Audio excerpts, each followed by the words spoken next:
All right, welcome everyone to today's Webmaster Central Office Hours Hangouts. My name is John Mueller. I'm a Webmaster Trends Analyst here at Google in Switzerland. And part of what we do are these Office Hour Hangouts with webmasters and publishers and SEOs of all kinds. As always, a bunch of questions were submitted already. But if any of you want to get started with the first question, there's your chance to jump on in now. Regarding the knowledge graph, basically the new claiming part. So if you don't have a Wikipedia page or you're not notable like, Larry Page, then you can go ahead and claim your listing, who you are. If you don't have a schema markup, like if you just go and type your name and and just want to try to claim, if you're not notable, you can't claim your name. Is that correct? I think that might be the case. I haven't been paying attention to the details there, so I don't know. Okay. Sounds like that might be the case. Yeah. If you were a good SEO, you could make sure you show up there. Yeah, but I mean, Freebase is gone, so Freebase is closed. You can't do that no longer. So it's not like they're advertising it and saying, hey, you cannot do that. But I'm just joking. Yeah, I don't know. Maybe that'll change over time. I think it's useful to make it possible so that people can edit these things if it's really about them. But I don't know what the requirements there will be. But at the same time, I understand though you're not looking forward for 3 billion government IDs standing with a selfie.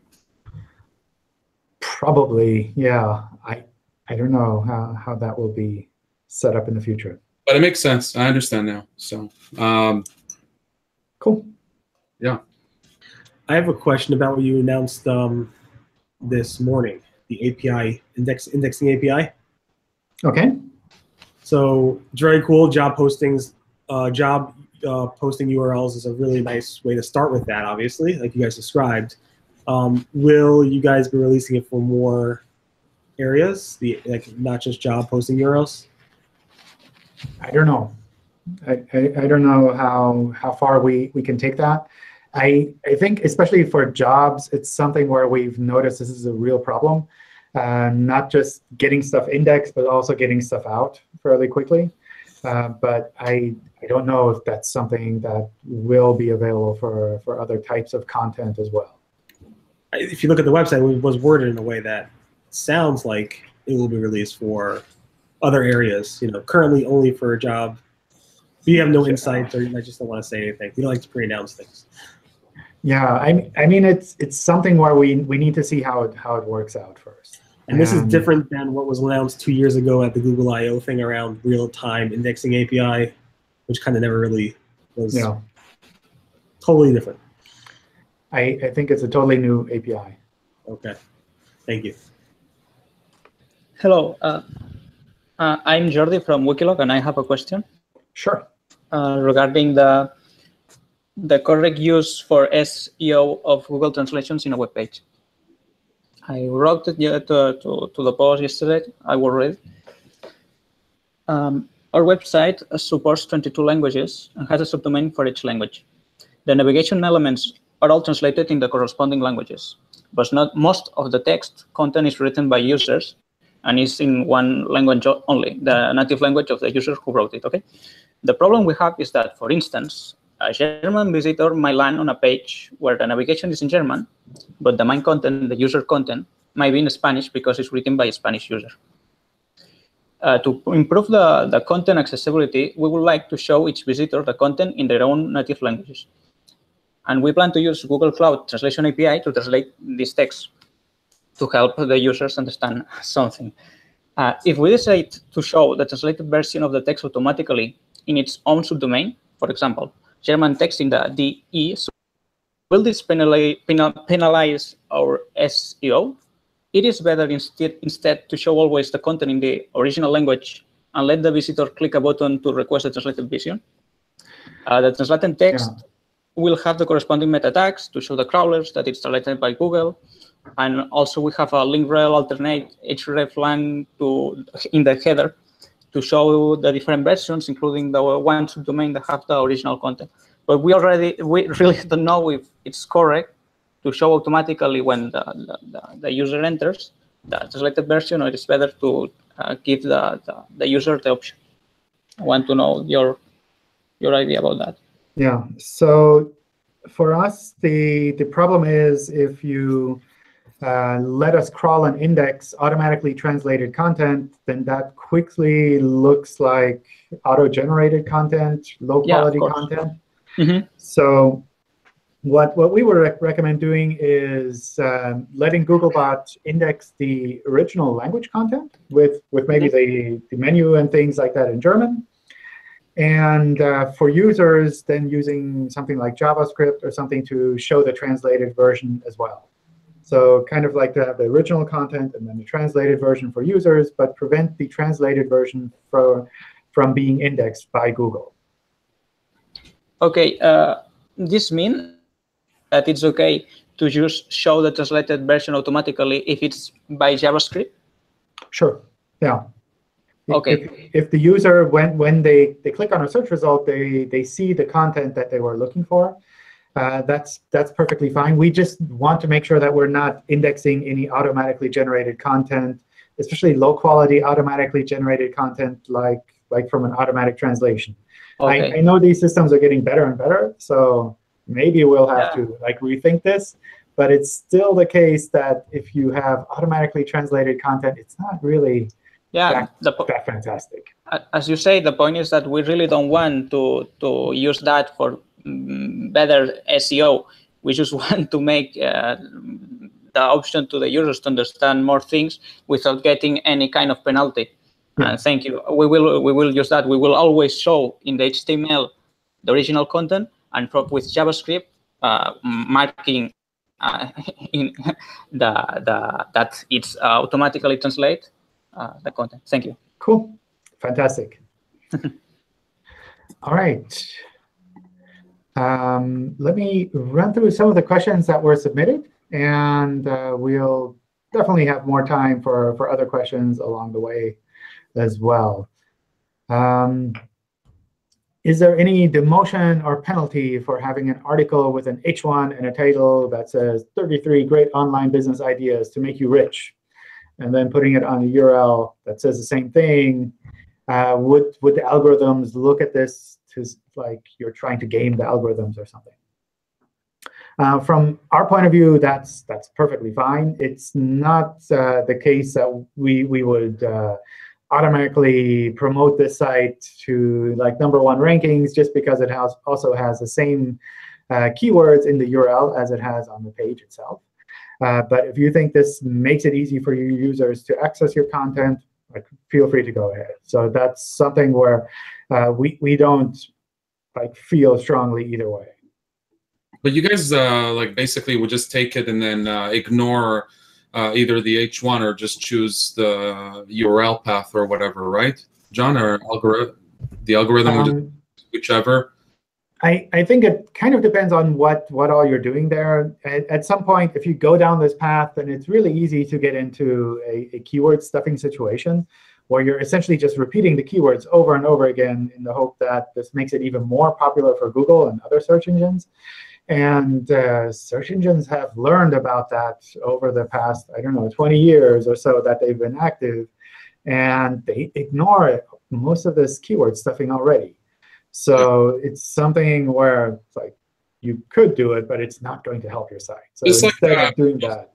That's why, there's certain plugins that I'm still upset that they're still giving the option to put in the keywords. There's still plugins out there that still will allow you to enter keywords. But we talked about this 4 years ago in a Hangout where just ignore it, Yeah.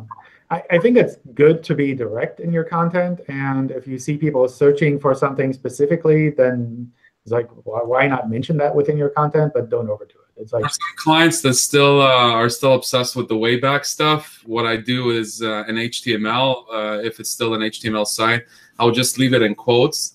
And I leave the keywords, but I still leave it in quotes, just so it's there. And I say, look, it's not picking it up. It's no longer picking it up.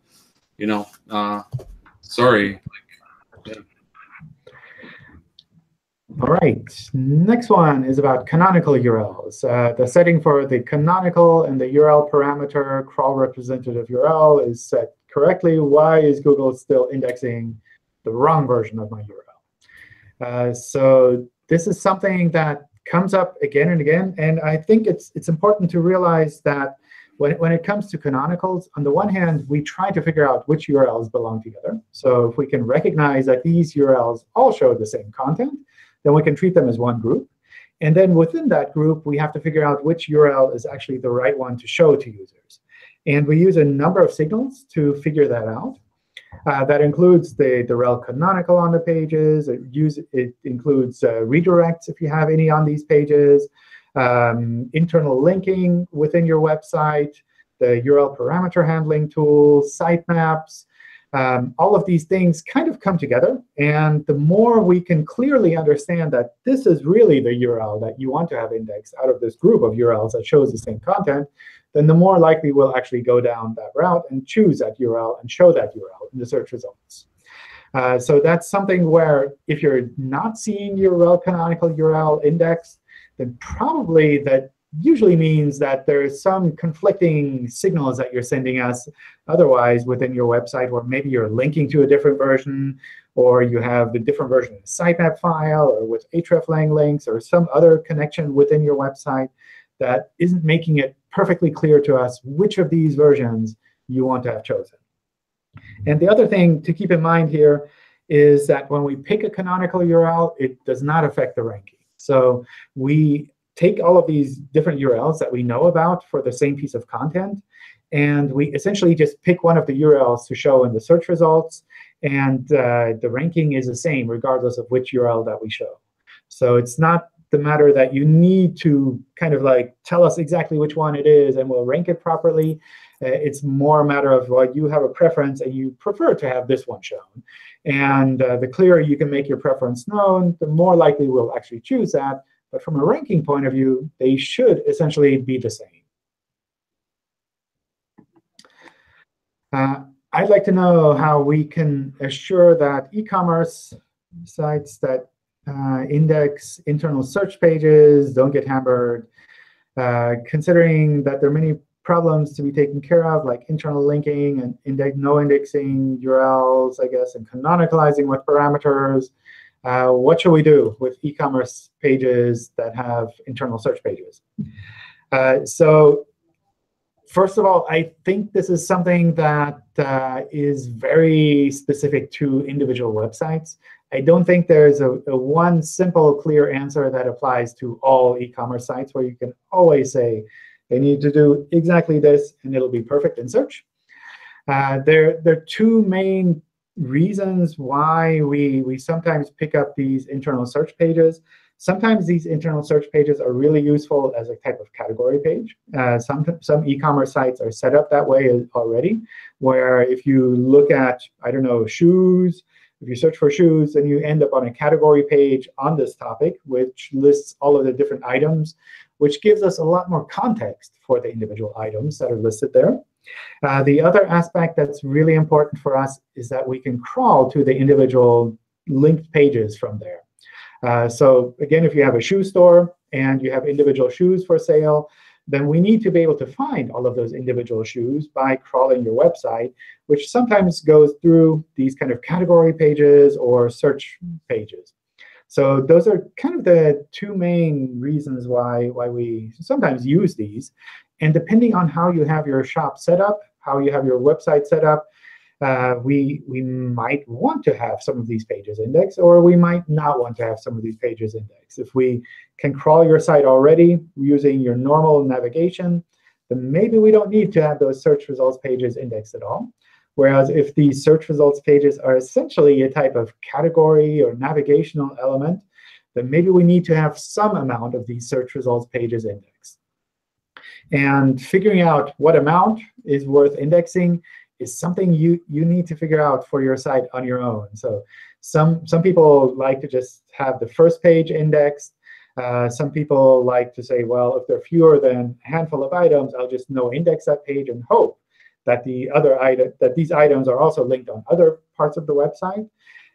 These are all options that you kind of have there. Some people also just say, well, crawl them all. And if Google decides to crawl too far and index too far, then we still have those pages indexed. It's not like the end of the world. And depending on your server, how many pages you have that are linked like that, that might be fine as well, where we can crawl all of these. We don't overload your server by crawling.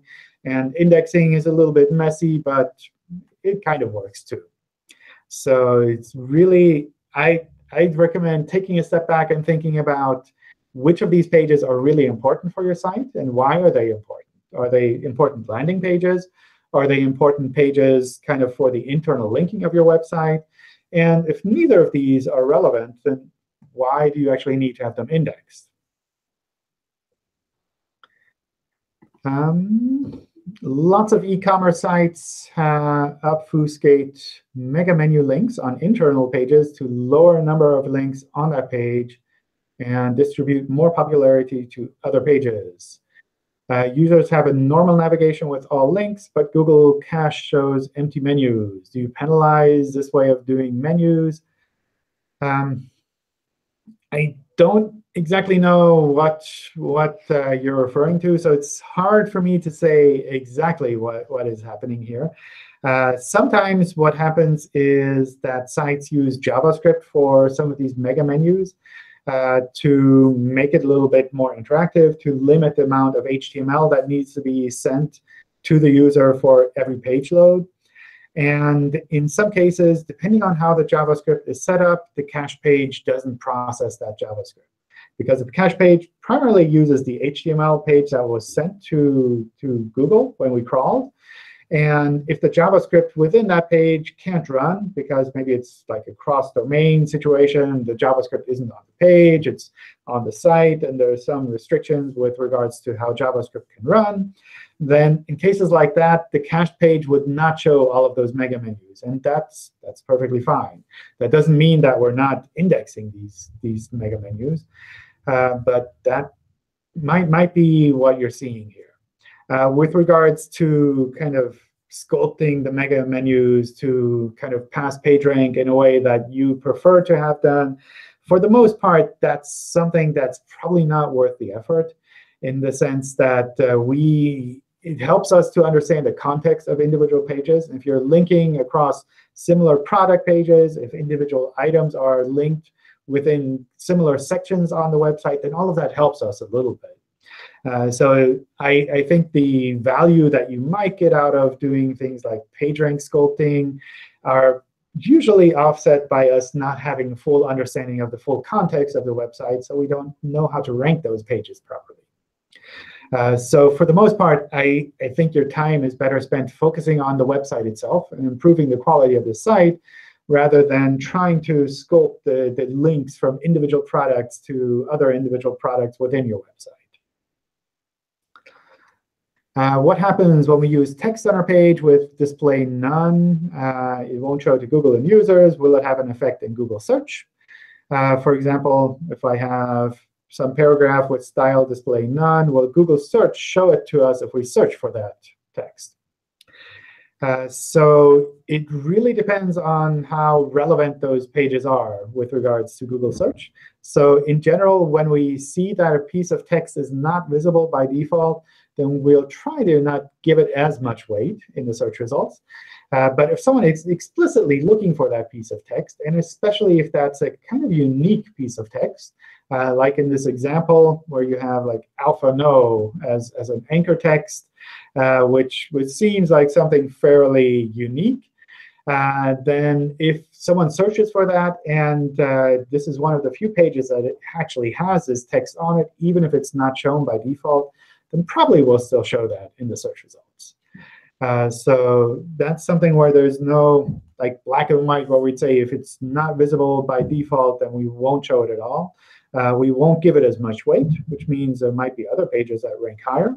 But we generally still show that. With mobile-first indexing, we're changing that a little bit, in the sense that we understand on mobile, you can't always show everything by default. Often you have like these sliders or expanding things that essentially make it so that you can use a site more on a mobile device. And because of that, we're kind of going more into the direction of, well, if it's not visible by default, but you can get there on a mobile phone, then that's OK, too. Then that's not something that we would treat differently in search. A website has 2 languages in the same URL with integration of hreflang and canonicals. And does poor content in one language affect the indexing and positioning of the other language with really good content? So I'm not quite sure how this situation is on your website.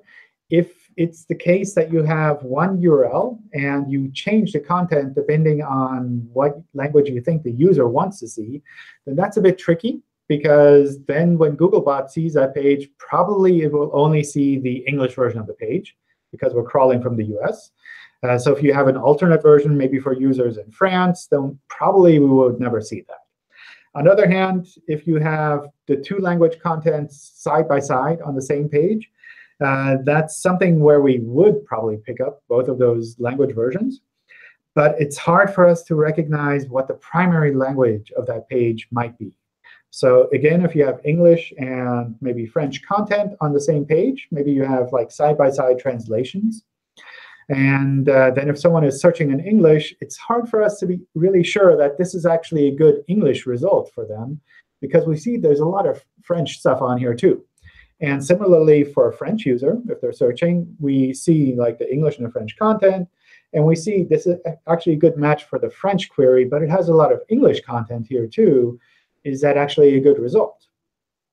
So for the most part, we recommend making individual pages for individual languages, so that if a user in English searches, we'll have a clear English page that we can show them. Or if a user in French searches, we'll have a clear French page that we can show them. So as clear as you can make it, the more likely we'll actually follow your lead and show that properly. There's one situation where I've seen where it gets a bit confusing for our systems. And that's primarily around like travel content, vacation content, where maybe you have an English language website, but you're writing about, I don't know, Spanish villages or something like that, where all of the city names are in Spanish and the house names are in Spanish, hotel names are in Spanish. Then for our systems, when we look at that, we see, well, there's a lot of English content here, but there also seems to be a bit of Spanish content here, too. So how do we treat this page? And usually what happens in those situations is we just show the translate link in the search results. So essentially, our systems are not really sure what language this is in. But if you want, you can have a translated version of this page. And we'll link to, I think, Google Translate that does a translated version of that landing page. From our point of view, that's not necessarily bad. It's just something to be aware of, especially if you're writing content about different places that have different names and otherwise words in a different language on a page. I have a US and a UK version of a site. In Search Console, I can't see the implementation of my hreflang tags on the US version, but I can on the UK version. Is there a reason this information isn't populating in Search Console? I don't know. I'd love to take a look. If you can send me the URL, I can kind of take a look at what data we would show in Search Console for a situation like this, and see if there's something that we can do to make this a little bit clearer. Generally speaking, if these URLs are indexed individually, if we can really tell that these are unique URLs, one is for like the US and one is for the UK, then we should have information about that in both of those sides. The one situation where I could imagine that it gets tricky is if you have exactly the same content on both of these pages. Then it might be that our systems look at this and say, well, this is exactly the same content. We can kind of save some time and save you the trouble and just index it in one version. And in a case like that, probably we will just show the hreflang information in one of these versions. But if you really have unique content for these individual locations and we index those pages individually, then we should have information there in Search Console. One way you can test this now just recently released in Search Console is an inspect URL tool, where you can enter a URL from like your US version and your UK version, and you can double check to see, are we indexing that URL individually, or are we indexing a different URL as a canonical for that one? So that's a really cool tool. I'd recommend checking that out, especially in a situation where you have same language content for different countries, and you're not sure if it's actually being picked up individually. We're still having problems with our website with regards to safe search. We submitted a request over 3 weeks ago, and we're wondering, should we submit again? Is something stuck? So in general, these kind of changes with regards to safe search, they can take quite a bit of time. So I suggest this is more a matter of like a month or two rather than a matter of a week or two, because we essentially need to reprocess that on our end, and that takes quite a bit of time. So it's not something that happens all the time. So our systems aren't really tuned to kind of processing these kind of requests really quickly. It's something that essentially takes quite a bit of time even after it's submitted on our side. And the last I checked on this, I think after you mentioned this in the last Hangout, it looked like things were being set up properly on our side, and it's really just a matter of time until that settles down and is visible in the search results as well. I'm working on a website. Search Console shows more than 47,000 pages indexed, but Google shows only around 300 pages. Can you help me to find the possible reasons for this? There are no manual actions.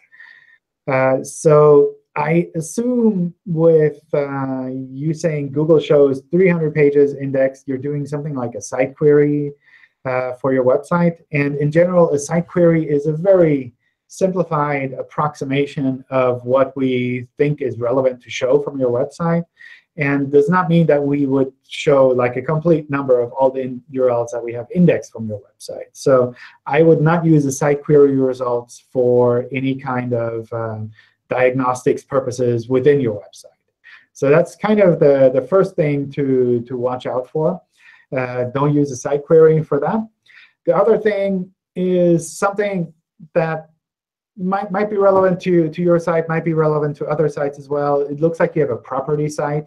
And one of the things that I've noticed with property sites is often that there's a lot of duplicated content on there. So you might have different listing pages for individual types of properties or individual locations, and sometimes there's a lot of overlap there, which means it's possible for us to go off and index a ton of different URLs from your website, but actually there only is like a certain handful that is actually worthwhile to index for the site itself. So that's something where sometimes the index count that we show in Search Console is this high count that we've seen from your website, but that doesn't necessarily mean that this is the relevant count that you need to focus on. So in particular, if you're running this website, you can probably double check your database to see how many properties do you really have, and how many pages would that kind of translate to. If you have, I don't know, let's say 2,000 properties and you have 47,000 pages indexed, then something seems off there. It seems like at least there's some, I don't know, 20 times the number of URLs than you have actual items on your website. That seems a bit too much.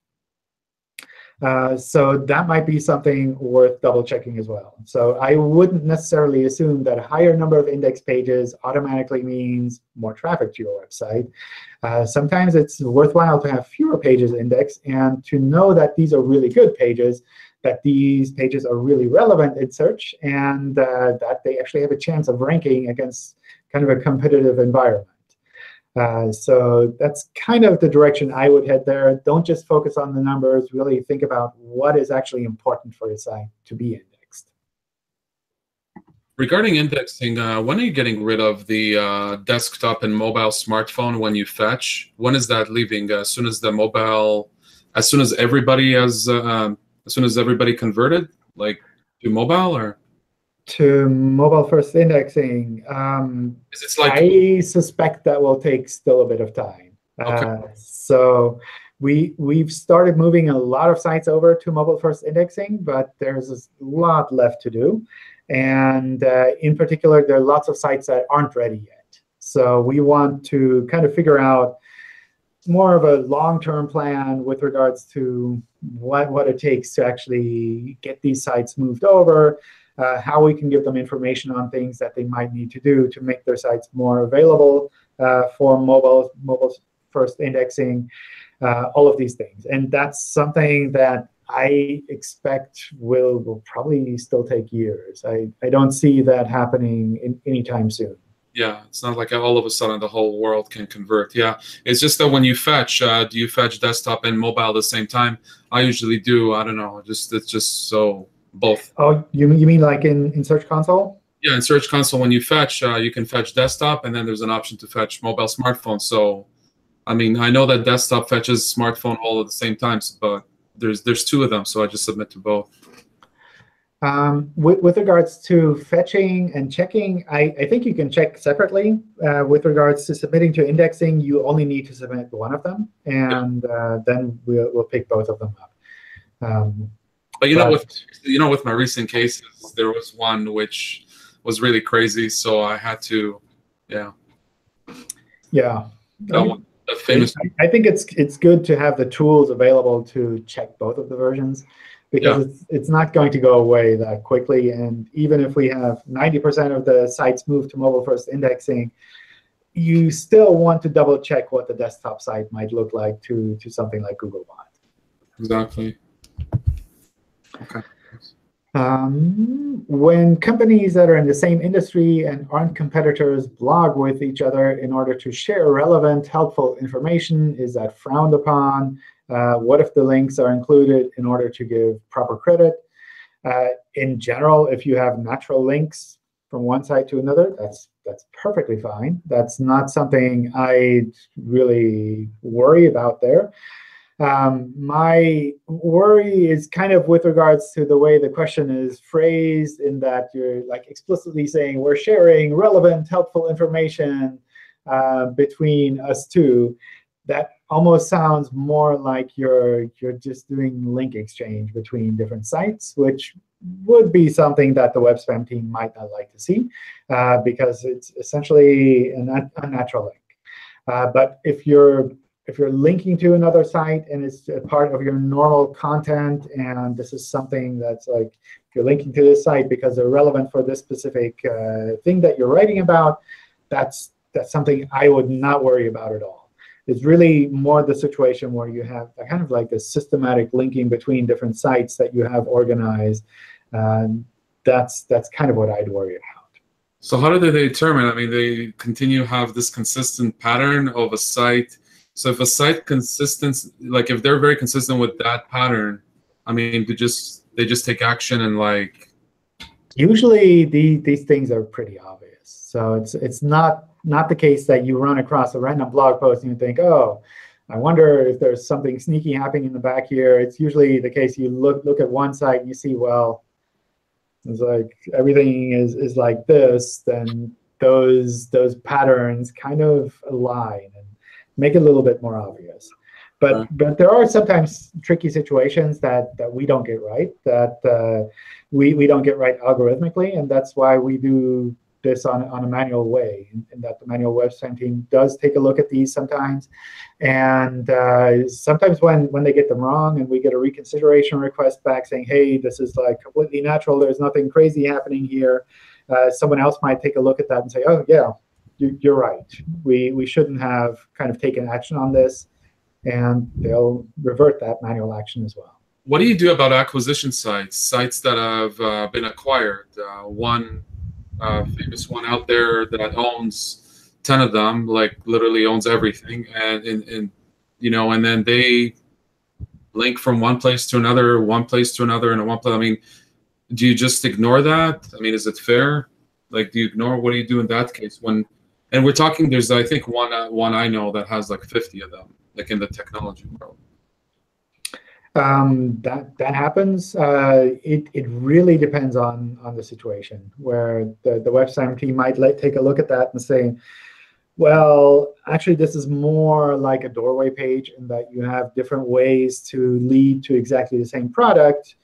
then that might be something that we'd say, well, this is more of a doorway page situation. But it really depends on the individual products, where maybe these are completely separate products. Maybe they're completely separate audiences that they're talking about, and they just happen to be owned by the same person. Then, like, well, they're essentially completely separate websites. So that might be perfectly fine. If you want, I can still send you example. I just thought maybe you're fed up, so I stopped for a little bit. I mean, getting these examples is always useful because it kind of triggers discussions internally as well, where we can look at that and say, well, are we doing the right thing here? Or are we being too harsh? Are we being too easy on these sites? Do we need to do something to provide more diversity in the search results here? These kind of discussions are always really useful. Sometimes what happens is we look at these and we say, well, this is not really a great way of doing search results. But essentially, there's such a small group of people that actually look at this that we assume that maybe they'll just go to the second page of the search results and continue looking for content there, and that might be fine as well. Whereas if something is really visible and really causing problems for a lot of users, then the search quality team generally kind of tries to resolve those issues a little bit faster, just because it's really something that's affecting a lot of users. OK, I'll send you whenever I see something. Sure, that's fantastic.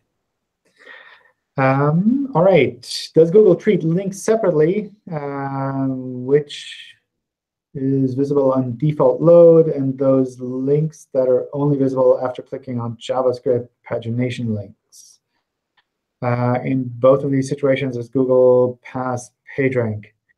So I'm not completely sure which scenarios you're looking at there. So it's hard for me to say there.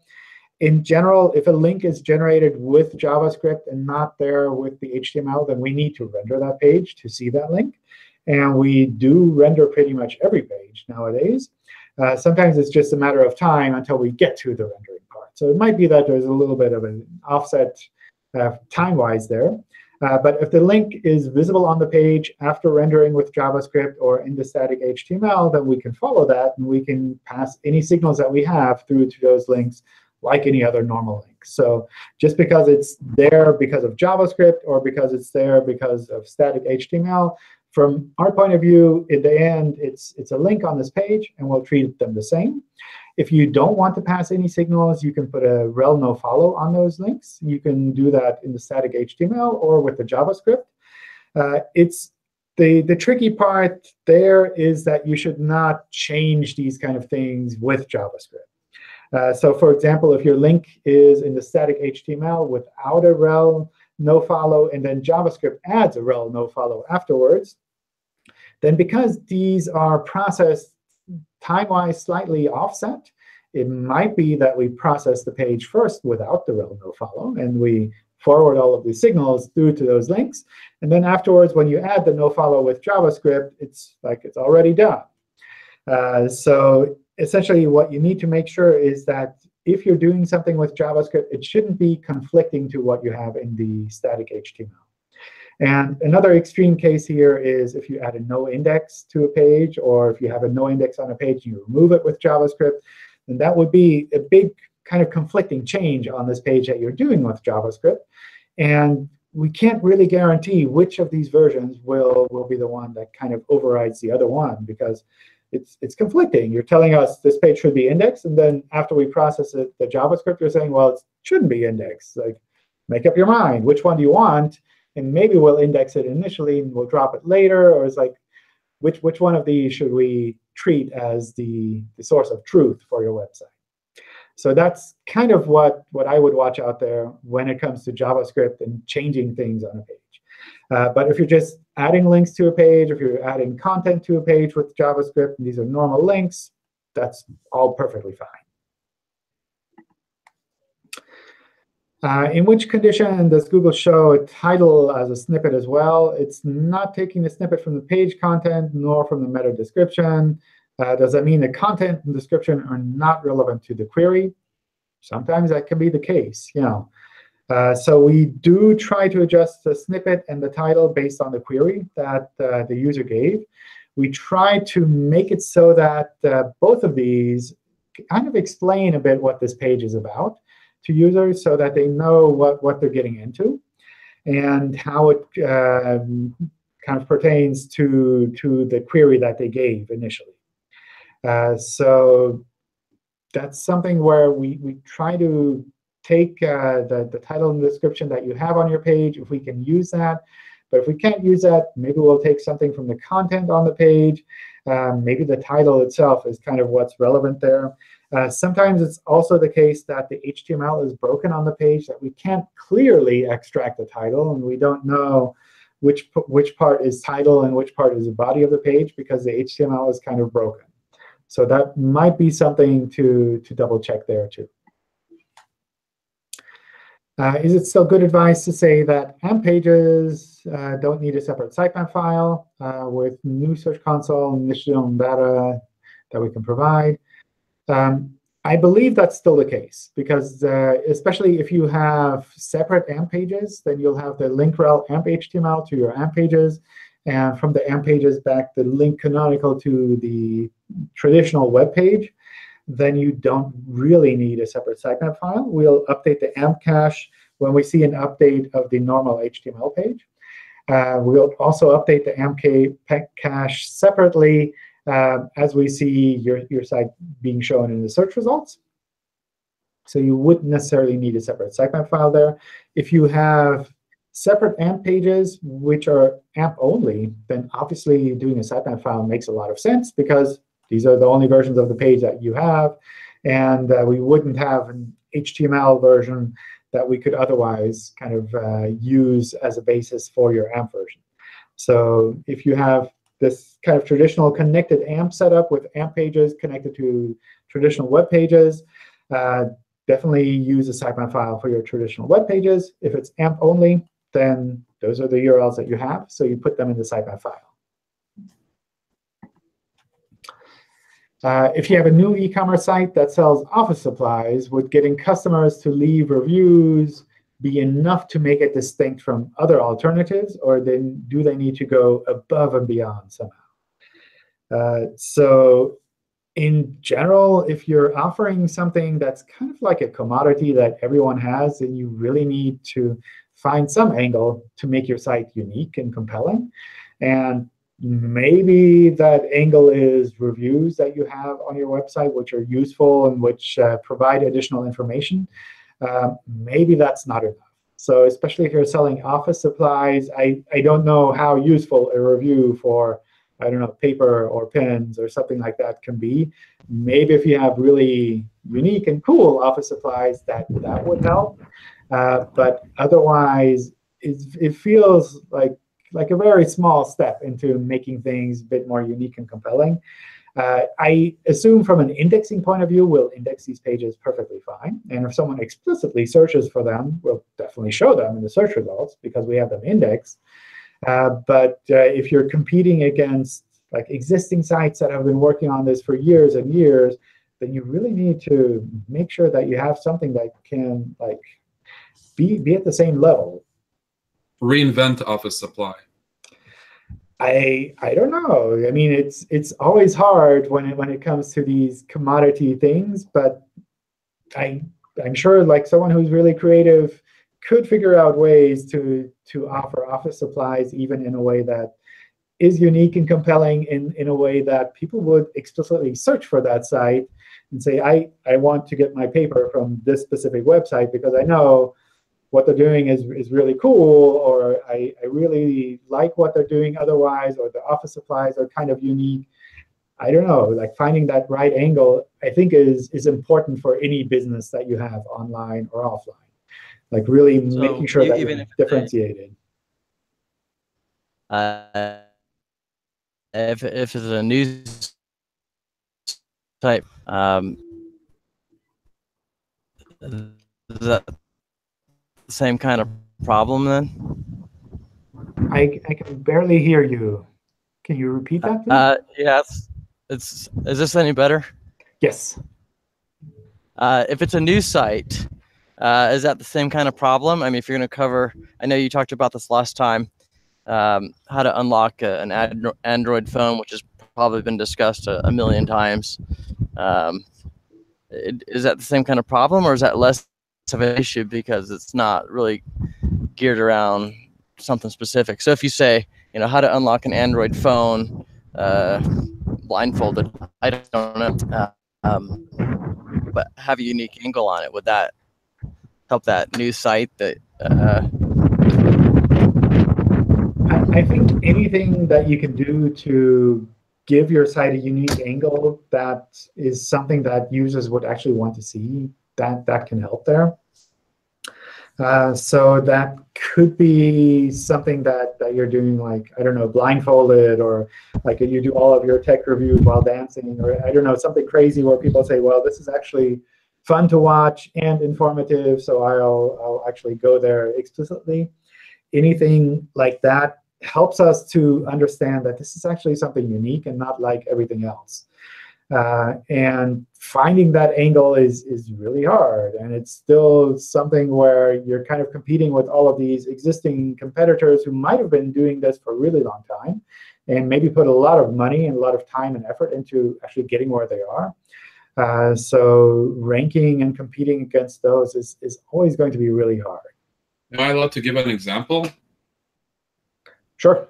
So take Dollar Shave Club as an example, and how they made how they kind of made the razors companies look like nothing. I mean, it's he just walked in there, and it wasn't an overnight success, but yeah. So if you take a look at that and how you can reinvent, a lot of Tony Robbins out there, but can you be the next Tony Robbins? I don't know, in a different way. So. Yeah. I think a large part of that is also not specific to SEO. It's essentially marketing and kind of positioning your business in a unique way. And that's kind of an angle that you need to keep in mind whenever you're doing anything like this. Dave Club probably also had, a lot of money. No, not really. Not really. Started, that's kind of. But I mean, you can go rent a camera like that used to cost $5,000. You can rent a camera today, like a Red camera today, for like $100 per a day, and you can create like almost like a movie. I mean, it's a lot of hard work, and the sites that are in some of these competitive niches, they didn't get there just by waiting around. They spent a lot of money and a lot of time on these as well. So kind of getting in there and pushing them away, that's not that easy. So that's also one of the reasons why usually I recommend, if you're getting started online, that you focus more on something that's kind of unique to your site and to your business, so that you don't have to compete with all of these other sites. Just like Google started on the garage. The rent was expensive, right? Yeah, I mean, you have to find a unique angle that you can focus on, and that's something where maybe it makes sense to start with a small niche and say, well, it'll be really good here, and kind of build out from there. Whereas if you start now and you say, oh, I think I want to compete with Amazon or, I don't know, Alibaba, then you're going to have a really hard time. That's going to be really tough. You're going to have a hard time. You make it, they'll try to buy you out. So, I mean, that might be perfectly fine too.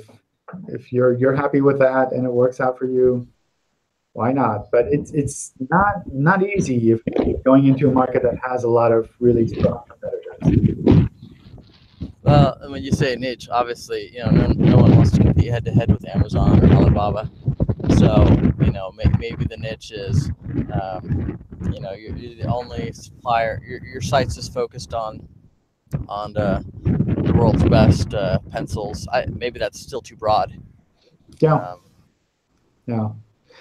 I think, I mean, these are not really SEO problems then. It's something where you need to kind of put your mind around where you think people are seeing issues that you can solve in a unique way. And sometimes these are things that you can come across, like if you do brainstorming session together, some of them you don't come across that quickly, or you have to have, I don't know, the right frame of mind to just accidentally stumble into this thing and they're like, oh, wow, everyone is, I don't know, buying glow-in-the-dark pencils now. I'll like provide radioactive pencils. I don't know. It's probably a bad idea at the moment, but you get the idea.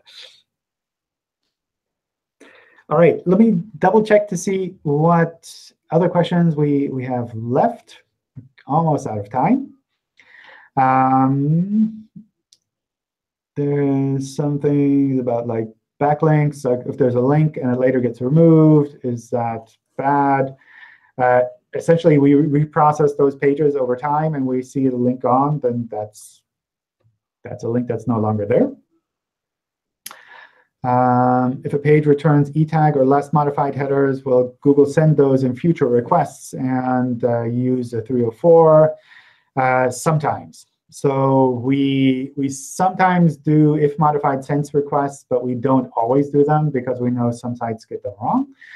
So it does help us to reduce the amount of bandwidth that your server kind of needs to provide, but it's not like something we would always do.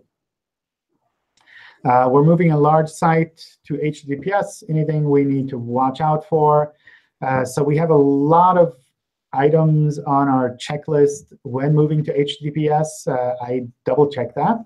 There are also some really good third-party checklists on moving to HTTPS, which have more things to watch out for. So I go through that, especially if it's a large site. I try to do it as systematic as possible and really document all of the steps that you're doing so that afterwards, if you see something quirky in some part of the site, you can trace back to why might that be happening. Is there any plan to bring the job search API into general search? At the moment, we don't have any plans for that. I assume this is something that we might reconsider over time when we see how people are actually using this API.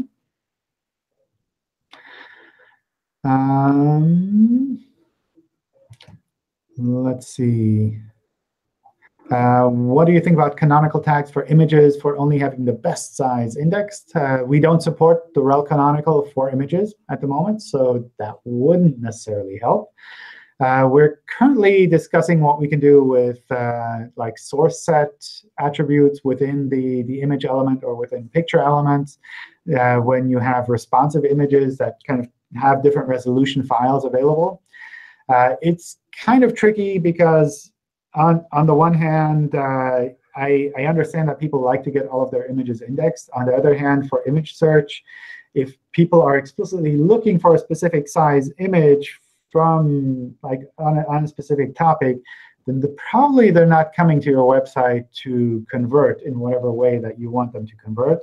Probably they're just looking for an image. So I don't know how useful that will be for a website in general. Probably from what I've seen when it comes to image search, what makes sense for a lot of websites is really to provide images in a way that helps users to find your content and not to help users to kind of take your images as the content. So that's something worth thinking about there as well. Like, are you providing these images for users to reuse, or are you using these images as a way for users to understand your content better? So for example, if you're looking for cycling gloves, you might use image search to refine what type of cycling glove that you want. But for that, you don't need to have a certain image size. It's like any image of a cycling glove will help you to understand, is this page actually the type of glove that I want to buy? All right. I think we have like 2 minutes left. Are there any questions from your side? Anything left on your end that you'd like to cover? Yeah, just a very important thing. I mean, people that still don't have the HTTPS, so the move is in July, right? As soon as they enter Chrome, boom, the thing will just kind of give them that warning. I'm still seeing a lot of sites without HTTPS. That's very, very sad. I wish I could just change everything. I don't have time. But yeah, you know? Yeah. So, I mean, how is this going to affect SEO now? I mean, besides the security area, I mean, are you guys going to apply that? Because I remember 2 years ago, we talked about speed, and you're like, speed? No, I don't think that's going to be applied into the ranking. Now it is. So the SSL, I guess, is that going to I don't know of any plans at the moment to like boost that in the search results, but if when it's visible kind of in the Chrome address bar, I think that'll encourage more and more sites to move over anyway. Okay, so I mean, it's not going to display the site though, like, right? It's going to say that the site is not secure. No, I think it just has like not secure next to the URL, Okay, like on top. So it's not like an interstitial or blocked or anything. like the orange, the little orange thing, yeah. Yeah, yeah. I think it'll encourage some people to move over, but I'm sure there'll be enough that say, well, I don't have time to do this now. Kind of like my blog or things like that. All right, so let's take a break here. I need to head out. Thank you all for joining. I have the next Hangout set up for Thursday in German and Friday in English. So hopefully I'll see some of you all there. All right. Bye, everyone. Bye. Thank you. Thank you.